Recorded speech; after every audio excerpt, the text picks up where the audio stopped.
안녕하세요, 불량TV입니다.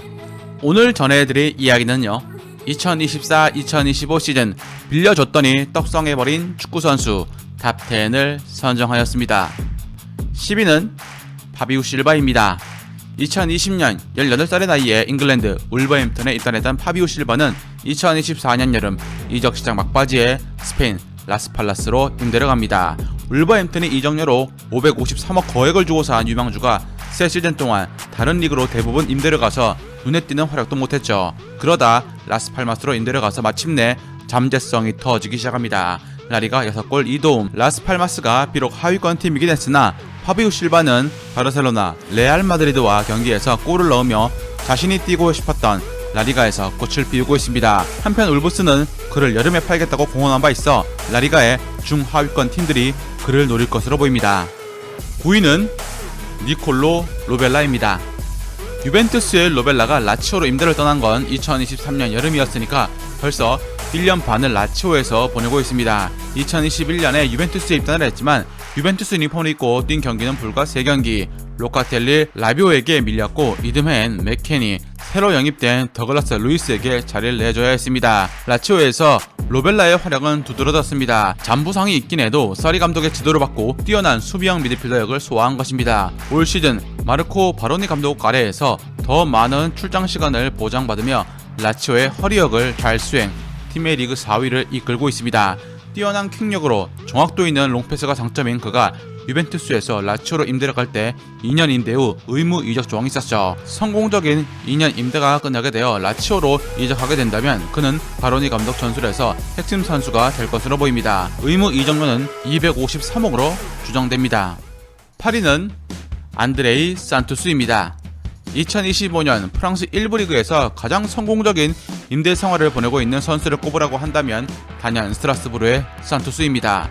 첼시를 인수한 회사 블루코 산하에 스트라스부르도 있었기 때문에 산투스의 임대는 일사천리였습니다. 2004년생의 이 미드필더는 첼시가 기대하는 차세대 중원 자원으로 정 감독 포체티노 감독의 부상에서 빠져 노팅엄으로 임대를 갖고 다시 간 곳이 스트라스부르였습니다. 2024년 2월 임대를 가자마자 3월 이달의 영 플레이어상을 수상한 데 이어 4월 구단의 이달의 선수가 되었습니다.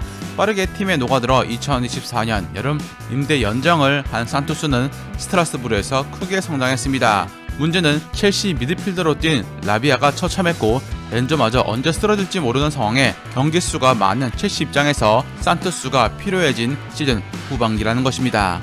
7위는 파쿤도 보 나노테입니다. 원 소속팀 브라이튼과 4년 재계약을 2024년 여름 체결한 아르헨티나의 보 나노테. 19살에 브라이튼으로 이적해와서 자리를 잡나 했지만 동갑내기 민테가 이적해옴에 따라서 다른 팀으로 임대를 생각을 했고 레스터시티와 한 시즌 임대 계약을 체결했습니다. 라이트 윙과 공격형 미드필더 자리에 오가며 19경기 4골 2도움을 기록한 그였지만 레스터는 최근 7경기 연속 패배로 강등권이 되었습니다. 신인 감독 반 니스텔루이가 오고 나서 부어 나노테의 공격 포인트는 0이 되었고 선발 출장 시간도 많이 줄어들고 말았습니다. 임대를 통해 엄청난 가능성을 확인한 전반기와 다르게 후반기는 선발에서 배제되고 있습니다. 6위는 제이든 산초입니다. 맨유로 이적해 올 때까지만 해도 독일 도르트문트의 돌격대장으로 이름을 날린 산초는 귀신같이 맨유에서 존재감이 사라졌습니다. 무려 3년이란 긴 시간. 2024년 여름 산초가 첼시로 임대를 선택했습니다. 주급을 절반이나 깎았고 1년 임대 후 첼시는 의무적으로 440억을 주고 구입해야 하는 조건이었죠. 맨유가 1280억을 주고 산 산초의 몸값을 크게 손해보고 첼시에게 넘긴 것이었습니다. 임대는 예상외로 성공적이었습니다. 쿠쿠렐라와 놀라운 호흡으로 연계를 보여줬고 윙어로서 온도볼의 파괴력은 아쉬웠지만 동료 활용 능력이 첼시에게 큰 도움이 되었습니다. 어찌 보면 고점은 아니지만 부활을 한 셈이었죠. 아직 반 시즌이긴 하지만 여기에 스탯 생산력까지 붙는다면 400억은 저렴하다고 여길 수 있습니다. 5위는 찰로바입니다. 마레스카 감독이 부임하고 난 뒤 찰로바는 2024년 여름 프리시즌 투어 명단에서 제외되며 충격을 던졌습니다. 첼시의 센터백 순위에서 찰로바는 웨슬리 포파나, 바디아실, 디사시에 밀려서 전력 외로 취급된 것입니다. 게다가 이적까지 성사되지 않았고 그는 결국 크리스탈 팰리스로 임대를 떠났습니다.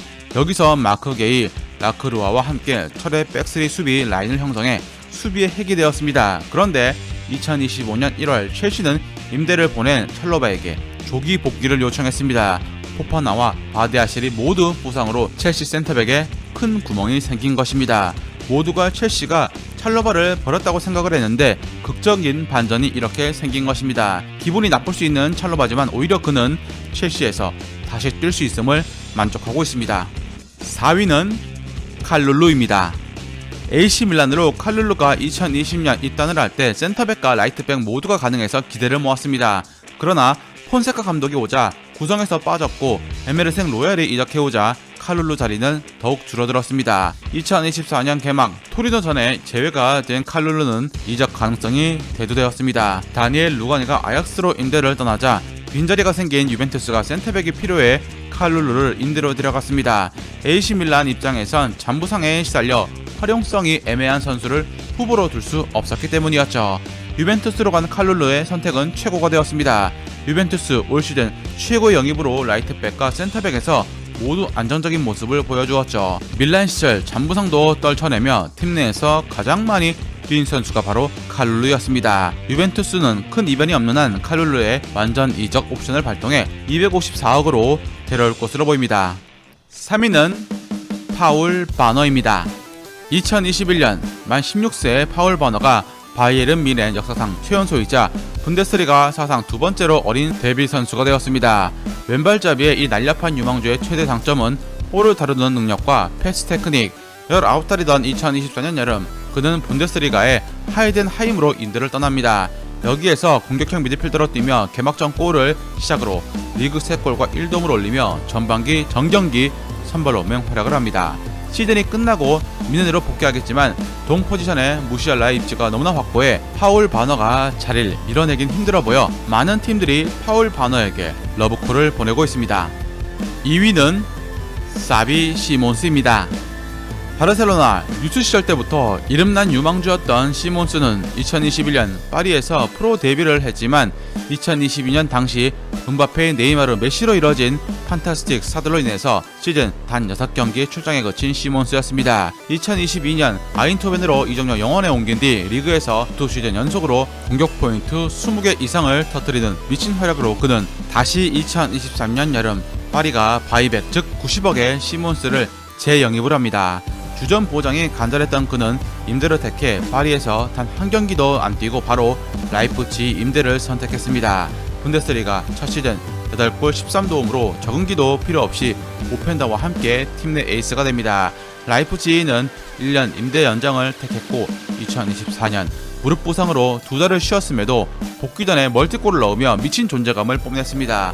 파리 구단의 애정이 없이 임대를 택한 시몬스이기에 그의 이적은 시간 문제로 보입니다.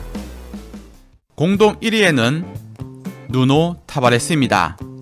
아스날에서 누노 타바레스에 대한 평가는 발밑이 안 좋고 축구 지능도 떨어진 데다 전술 이해도 부족까지 최악에 가까웠습니다. 아스날 팬들조차도 타바레스에 대한 기대치는 0에 가까웠죠. 결국 노팅엄으로 임대를 보냈지만 별 활약 없이 돌아왔고 아스날은 칼라피오리까지 오는 마당에 120억에 영입한 금액 그대로 이적 시장에 내놨습니다. 1년 임대 후에 라치오가 의무 이적을 하는 조건으로 접근했고 임대 이적은 확정되었습니다. 이 악성재고 레프트백을 그나마 원금 회수를 했다고 생각들을 했습니다. 바로니 감독을 만난 타바레스는 리그 최고의 레프트백으로 거듭났습니다. 엄청난 드리블 뿐만 아니라 컷백으로 도움을 쌓아 전반기에 리그 8도움을 올립니다. 기존 6년 동안 라치오의 풀백으로 활약한 마루시치의 한 시즌 최다 공격 포인트를 전반기에 넘어버린 것이었죠. 타바레스가 타팀으로 이적하게 된다면 아스날은 새로운 조항에 따라서 이적료의 25%를 받게 됩니다. 두 번째 공동 1위는 마누 코네입니다. 타바레스처럼 임대 후 의무 이적이 있는 선수가 한 명 또 있습니다. 바로 AS 로마의 마누 코네. 2022년까지 메넨글라드바흐에서 미친 재능으로 주목을 받는 선수였지만 점점 발전이 없이 하얀 곡선을 그리면서 기대치가 떨어지고 있었죠. 2024년 여름 AS 로마의 데로시 감독이 코네를 주시하며 그를 데려오는데 발벗고 나섰습니다. 1년 임대 후 의무 이적으로 이적료 270억이었습니다. 한창 유망할 때보다 가치가 400억이 줄었습니다. 성장이 멈췄다고 평가받던 코네가 로마로와 제대로 재능이 터졌습니다. 제2의 캉테를 보는 듯하며 게다가 슈팅력까지 갖춘 버전, 거의 모든 경기에 선발 풀타임을 뛰었는데 그가 빠지면 중원에서 볼 운반이 안 될 정도. 6개월 만에 그의 가치는 다시 600억이 되었습니다. 라니에리 감독의 후임 감독이 올 경우 그는 로마 중원의 핵심으로 자리할 것으로 보입니다. 즐겁게 보셨다면 구독과 좋아요 클릭을 부탁드립니다.